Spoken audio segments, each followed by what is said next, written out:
أخيرا من دفاع النصر إلى كرة ساقطة لمنطقة الجزاء. بدر خراشي، الله، مش معقول. بدر الخراشي أفضل الحلول. بدر الخراشي مش معقول. بدر أفضل الحلول. بدر يسجل التعديل.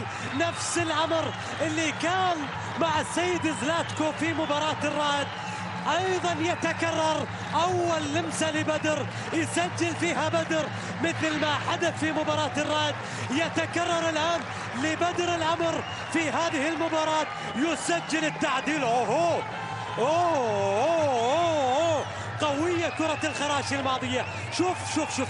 شوف بدر، استقبال ممتاز كان لبدر الخراشي، ثم تسديدة قوية في ال90 يسجل فيها التعديل لعنابي ستير. بدر الخراشي يسجل هدف التعادل. إذا 1-1 عادت المباراة 1-1. إذا من عرضية تمكن النصر أن يسجل، ومن